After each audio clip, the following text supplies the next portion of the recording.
Hey there, is shiplap out? I don't know, a lot of people are saying it, but I don't tend to agree. I love the texture and the architectural detail that it gives, but can it be done on a really tight budget? Well, let's check it out, what we're doing in our living room and dining room on a very tight budget, but going to give that great shiplap style. Hi friends, I'm Tanya with Free Range Cottage, and just real quick I'm going to give an update because we've been kind of MIA for the last few weeks, and some of you had asked, and I appreciate that so much, whoever had asked and had maybe said a little prayer for us. We definitely could use them because we were very sick with the thing that's going around. Rob and I were sick, our youngest son was sick, our oldest son, who lives a couple towns over, was sick, and we got the worst of it, Rob and I. And then we found a great clinic and a great doctor that took really good care of us and literally kept us out of the hospital. So really grateful for that, and we've turned a corner. We're not at 100% yet, but feeling so much better. So thank you so much to any of you that reached out and asked how we were and where we were. We really appreciate that, and it's amazing to me to have friends all over the world that, even though we don't know each other in person, we do care about each other, and that's what makes us such a neat community. And welcome to new subscribers. I really appreciate you, and I normally am a little more interactive in the comments, but for obvious reasons I haven't been. So today we're going to talk about what we're doing with shiplap in our living room and dining room. We had started this project and it's not finished yet, but it can be done on a really tight budget, so I wanted to share that with you.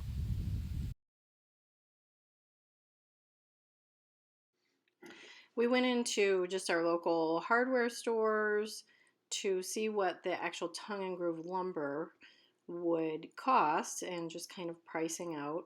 Now, if you're wanting tongue and groove, I completely understand, and it's just a little bit more of an investment right now, and I'm showing you some of the prices at the time that we were shopping, which was a little bit ago. I have heard that lumber prices have come down some, but I haven't been in the store to check for myself. But these, we were starting with that accent wall, and it was going to be pretty pricey. The prices I'm showing you are for just one, maybe 8-foot piece. So it was going to be a little bit expensive, and I wasn't as concerned about the actual tongue and groove. And you can see that paneling there at the bottom for a whole sheet was a little bit of a different price. So I'll come back to that in just a minute. But I wanted to show you what they had available on the shelves when we were shopping for our shiplap, or at least our shiplap look that we were going for. These were some primed MDF pieces, which is really a nice time saver, and they were just a bit less expensive.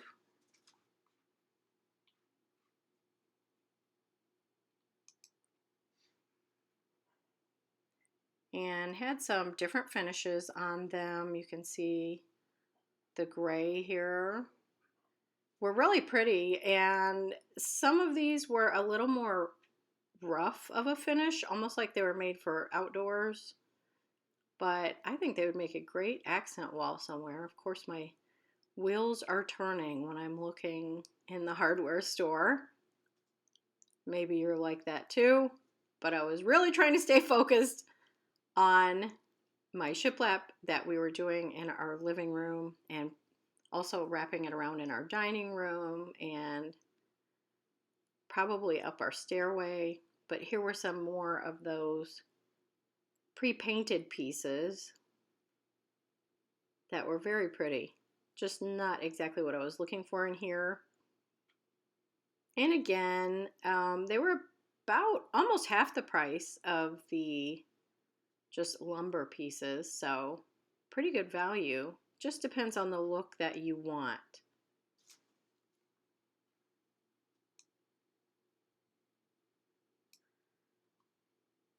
So then we went over and started looking at the plywood, and we had done an MDF rip down in our bedroom, and we've been really happy with the way that looks for just an accent wall.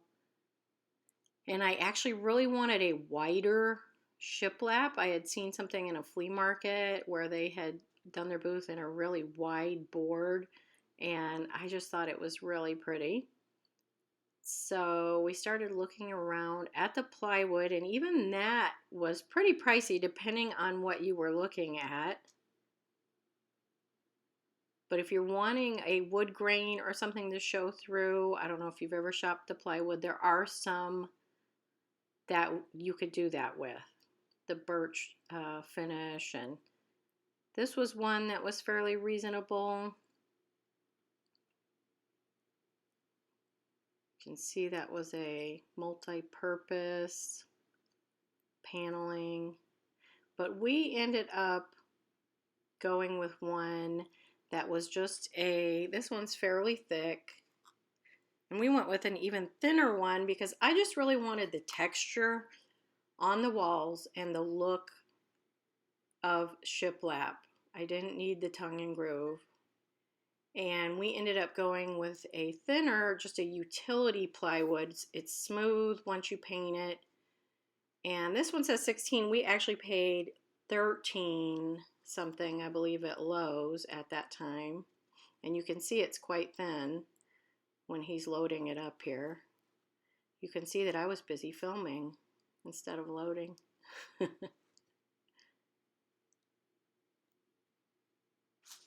Hey, are you ready for part two? Don't click away just yet. We just recently put some shiplap on this wall, and I'm going to show that to you, how it was before and after. But now I need to put a coat of paint on it. Rob went ahead and caulked all around for me, so that was great. And I am going to put Simply White in eggshell finish. I've had some questions on what white paint I use in my house, and I have used Simply White for years and years. I've had color on my walls before. I've had different whites, and this Simply White, it's Benjamin Moore Simply White, but I actually go to Home Depot and have them just color match in their bare paint.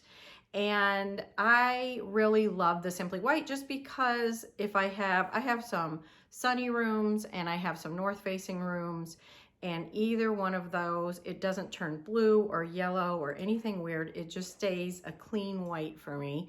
And that's always a great backdrop, if you ask me, for all of our thrifted finds and vintage pieces, and it just keeps it from looking like too much going on. So this was the wall before. It's sort of an accent wall when you walk in the front of our house. So we ripped down the plywood that we bought, which you can have done at the hardware store. If I was doing it by myself, I would probably have them rip it down to the size that I wanted.